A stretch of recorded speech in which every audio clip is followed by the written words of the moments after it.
Hallo und herzlich willkommen zur 30-Minuten-WG hier auf der Frankfurter Buchmesse von Stern und Penguin Random House. Ich freue mich sehr auf meinen nächsten Gast, Maja Lunde, die ein Buch geschrieben hat, Rettet die Kindheit. Wir werden auf Englisch sprechen, weil mein Norwegisch leider entsetzlich schlecht ist. Maja is well known as an author for children and young adult literature, and her first novel was The History of Beans. And this was a big international success. And I probably think that everybody knows this here. And together with the three other books, she had like a literary climate quartet she wrote.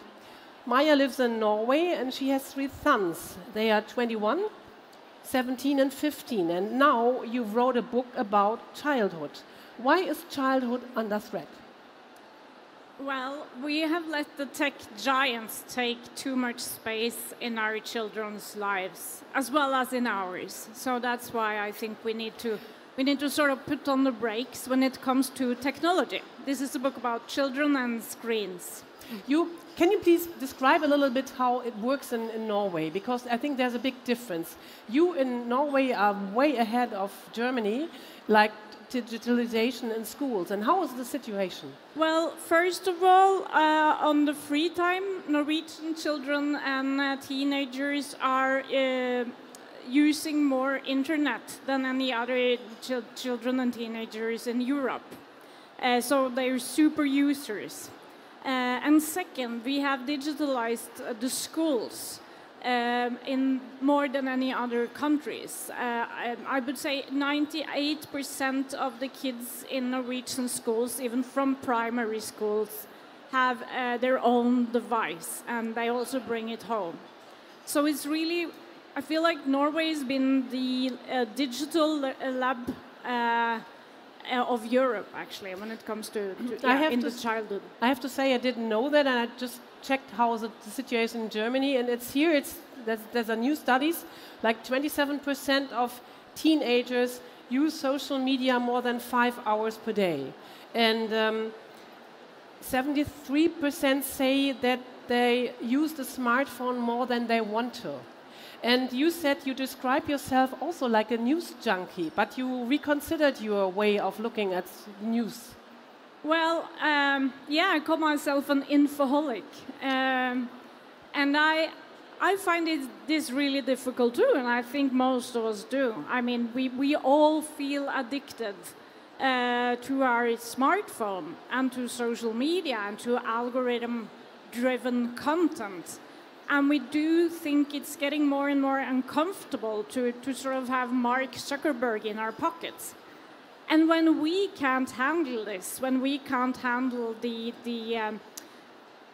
design that is made to hook us, how on earth can children and young adults with their brain under development handle it in a good way? They can't. So that's why we need to do something together.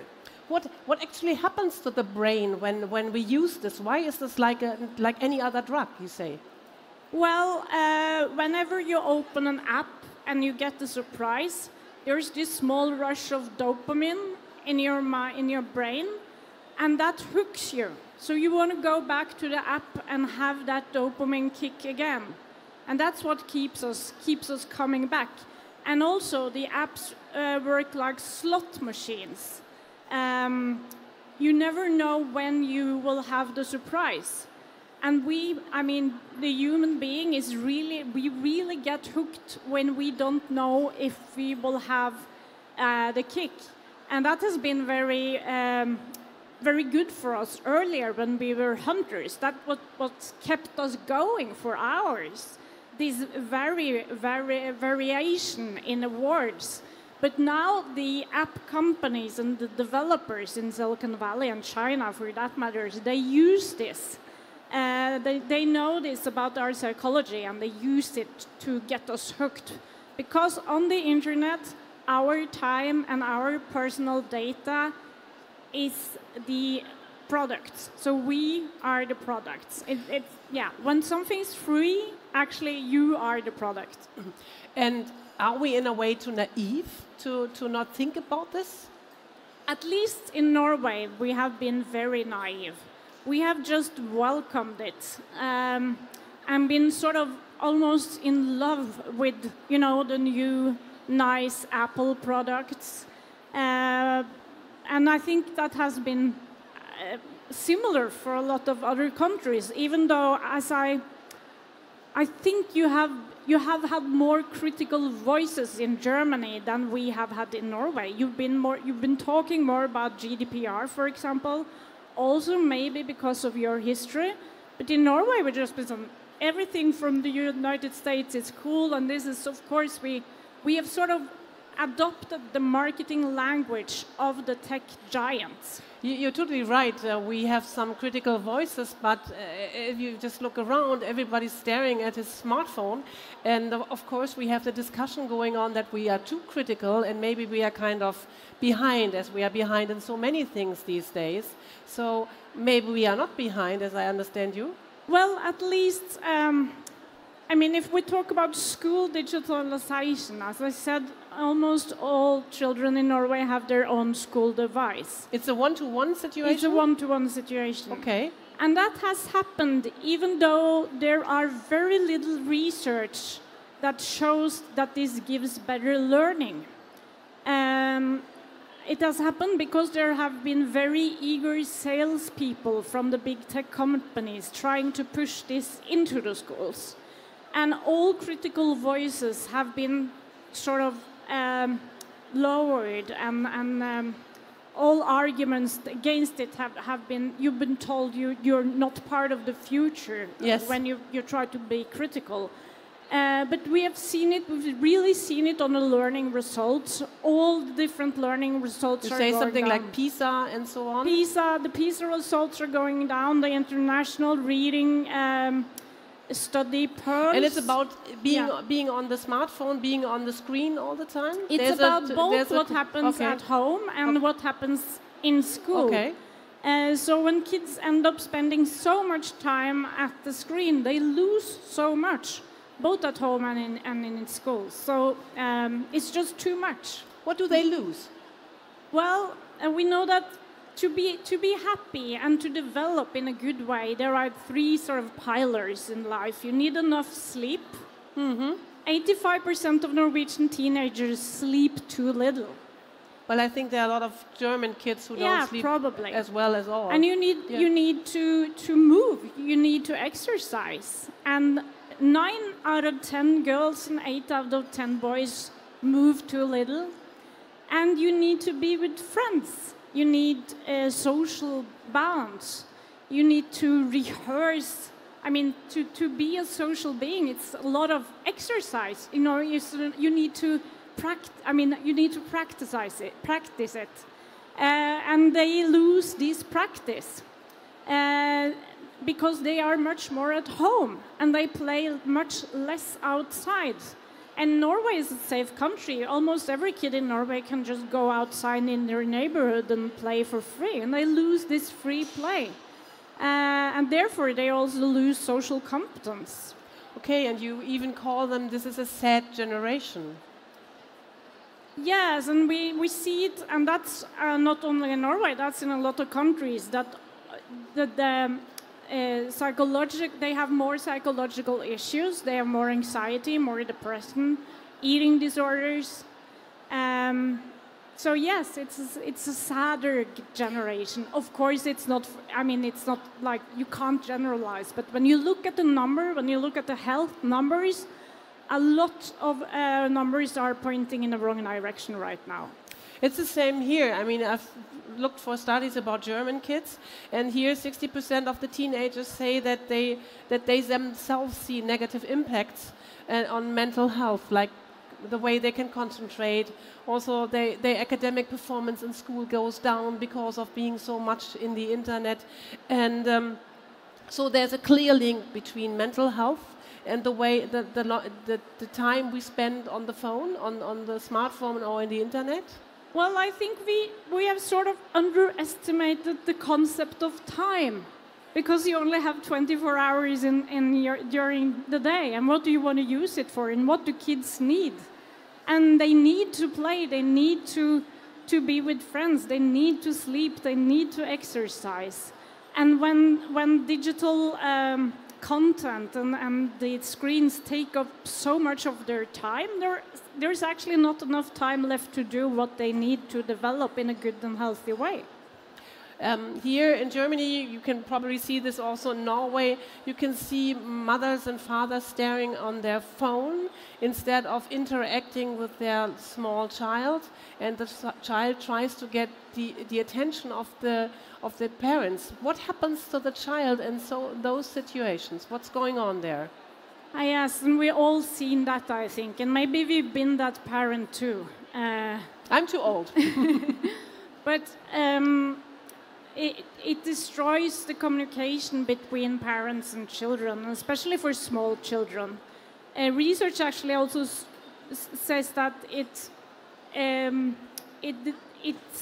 does something to learning language. Children who use screens, small children who use screens a lot, and also have parents who use it, learn less language. Okay. And you have the very important bond between parents and children that can also be sort of disturbed when this small wall is always put between their faces. Because communication, eye communication, touching, all these things are really important to develop attachment, which is crucial for kids. Yeah, you make it really clear in the book, and that's very impressive how she does it, that there's three more really very important steps children have to develop during growing up. It's about human interaction, language, and concentration. And all these three areas or things are affected. So for a long time in Germany, we really thought that children being born today would just grow up and being, how we say, digital natives. There is no such thing as digital natives. It's not. That's the way a lot of parents, I think, see it. They say, I'm too old. I don't get it. If I have a problem, I ask my boy at home. So this is wrong. This is not the right way to teach them. Well, what is interesting also is that the kids today are not more digital competent. The digital competence is also going down, research shows us. So getting a lot of screen time and getting an iPad in school from the age of 6 doesn't really make you digital competent either. What gives you digital competence is, you have to be concentrated, you have to be good at math, you have to understand algorithms, you have to have a certain level of, you have to be at the right age to learn these different things. So just using apps, that's really easy. Good technology is really easy to use, and we use it also. I wasn't born with it. I didn't grow up with it. I'm born in 1975, but still I can use it quite well today. So that you're born into it, that you're native, that's just marketing language again. That's just something the big tech tell us. Okay. So that we will feel that this is something we don't understand. But we understand it too. We can feel the addiction. We know how social media works. I think we shouldn't underestimate. So how should parents react to this? Should they give rules? And then on the other hand, a lot of people say, no, you have to learn it by yourself. It's not that you just put it away. You have to come up with some sort of training, how to use it. What's your idea? Well, and that was sort of my motivation to write this book as well, is that this is not something that it's easy to solve individually. This is something we have to solve together as a society. And we need regulation. We need age limits for social media, for example. We need a better social media, ethical social media that doesn't have design that is made to hook us. And this is research from Norway shows that a lot of parents end up giving their kids smartphone and social media before they really want to, because they're scared, they're afraid that their kids will fall out of the social. Yes. Yeah. So everyone else has sort of been an argument. Yeah, the neighbors, the friends. We should also go ahead with this. So we all have to we have to deal with this together, and of course we have to change the norms as well. In a lot of countries, in Norway, for example, we have this grassroots movement when it comes to wait until 8 with smartphones. In Norway, we call it smartphone-free childhood. And every week, a new school agrees that they will not, in their school, they will wait with the smartphone. So that's a norm, you know, that's changing the norm. And also waiting, using screen time, or Google Family Links, using these kinds of filters. This is also changing the norms. And you're part of this grassroots movement, aren't you? Yeah, I've been an activist in this movement for almost 3 years now. So wow. Yes, doing talked a lot to politicians, trying to move it in the right direction in Norway, and hold a lot of speeches, and yeah. Was there some sort of incident that made you, saying, okay, now I have to do something? Well, I have a master in media studies and a bachelor in psychology. So this is sort of my field, you know. Of course, yeah. And I followed this field from a distance for many years, and been really engaged in this topic, but haven't really talked publicly about it. And then a couple of years ago, a gymnasium teacher shared on Facebook, paradoxically, the screen time of his students and the content they saw, and he wrote about it, and it went viral. It was shared thousands and thousands of times. I was one of the people who shared it because the screen time was so high and the content was so bad. And then I wrote my first essay about it, and I was invited to a debate studio, and from there on the snowball just kept rolling. Wow. What about your 3 sons? As I mentioned, you have 3 boys, nearly grown up. How does it work at home? Well, I've sort of been the strict mom, but it's hard because, everyone else, you can't say no to Snapchat when that's where the communication happens. Then you take him out of the social. Okay. Yeah. What are your rules at home then? Well, I use these apps to sort of limit the screen time. That's at least what I've tried to do. Of course, no screens after a certain time of day, and so that they sleep enough. And that's really something that I would say we underestimate the value of sleep. I'm sure that if we made every kid in Norway or Germany, for that matter, actually help them to sleep enough, we would definitely see the results quite soon on school and on mental health.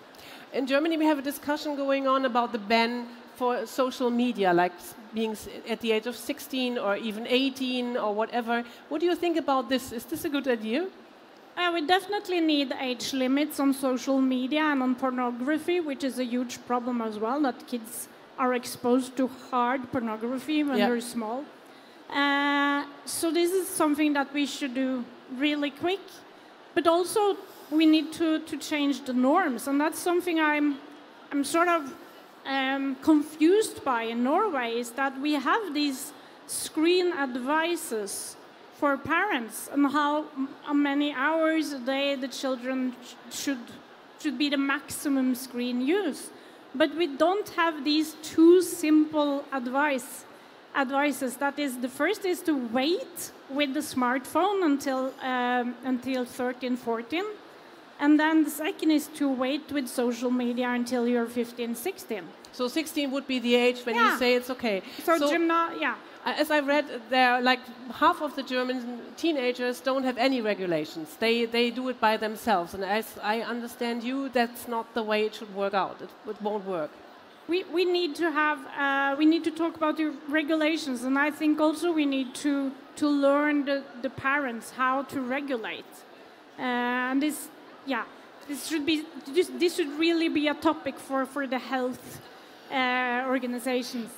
Isn't it also maybe kind of a problem that parents don't want this kind of stress? They want to be the friends of their children, to and not strict rules is not the way it works out today. Well, and that's also part of. I mean, at least in Norway, my generation of parents, we are really eager to be friends with our kids. Here too. Yes, and it's hard to set limits.